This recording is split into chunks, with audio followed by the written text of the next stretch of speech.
Un grand merci de nous recevoir, Noam Chomsky. Le monde en 2015 semble très instable, mais d'une façon générale, êtes-vous plutôt optimiste ou pessimiste? Au niveau mondial, nous courons vers un précipice. Nous ne pouvons que chuter dans l'abîme, ce qui réduit fortement nos chances d'une survie décente. De quel précipice s'agit-il? Il y en a deux, en fait. Le premier est environnemental. Une catastrophe écologique est imminente et nous n'avons que très peu de temps pour la limiter. Nous allons dans le mauvais sens. L'autre date de 70 ans. C'est la menace d'une guerre nucléaire.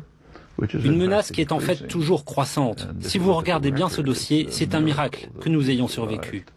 Je veux dire, il y a une raison pour laquelle, dans les sondages internationaux, gérés par des instituts de sondage américains, les États-Unis sont toujours considérés comme la plus grande menace à la paix mondiale, avec une majorité écrasante.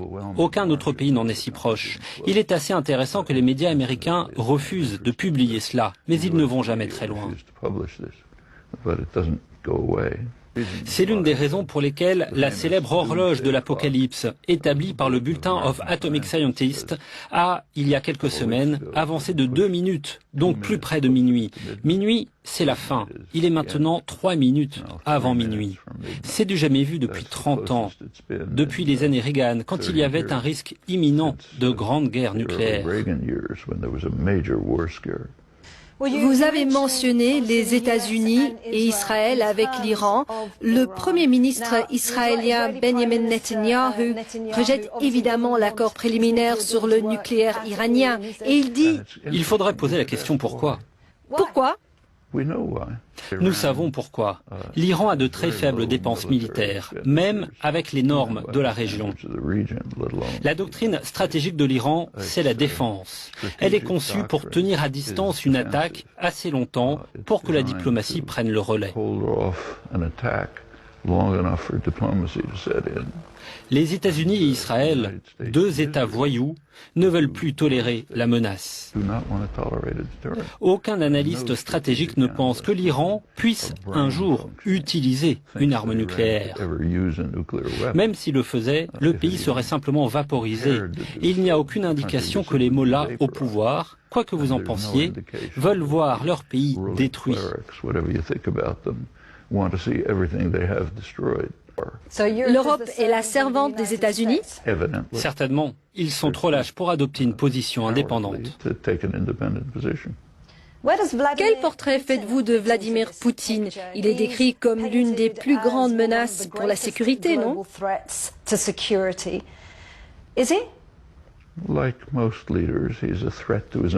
Comme la plupart des dirigeants, il est une menace pour sa propre population.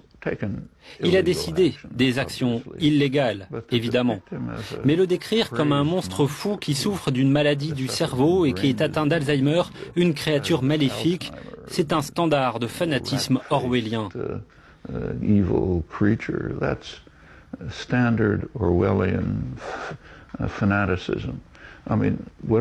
Je veux dire, quoi que vous pensiez de ces politiques, elles restent logiques. L'idée que l'Ukraine puisse rejoindre une alliance militaire occidentale serait inacceptable pour tout dirigeant russe. Cela remonte à 1990, quand l'Union soviétique s'est effondrée. Il y avait déjà à cette époque la question de ce qui se passerait avec l'OTAN. Gorbatchev a accepté l'idée que l'Allemagne soit unifiée et puisse rejoindre l'OTAN.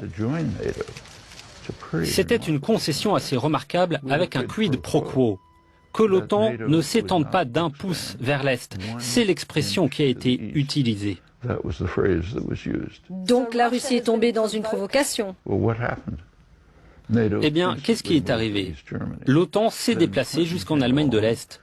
Puis Clinton a étendu la prépondérance de l'OTAN jusqu'aux frontières de la Russie. Maintenant, le nouveau gouvernement ukrainien, après le renversement du précédent, a voté à 300 voix contre 8 ou quelque chose comme cela, la résolution pour rejoindre l'OTAN. Mais vous pouvez comprendre pourquoi ils veulent adhérer à l'OTAN, que pour le gouvernement de Petro Poroshenko, ce serait assurer la protection de leur pays. Non, ce n'est pas une protection. La Crimée a été prise après le renversement du gouvernement, n'est-ce pas? Personne ne protège l'Ukraine. Tout cela menace l'Ukraine d'une guerre majeure. Vouloir rejoindre l'OTAN n'est pas une protection. Le fait est que cela représente une menace stratégique sérieuse pour la Russie, quel que soit son dirigeant. C'est bien connu maintenant.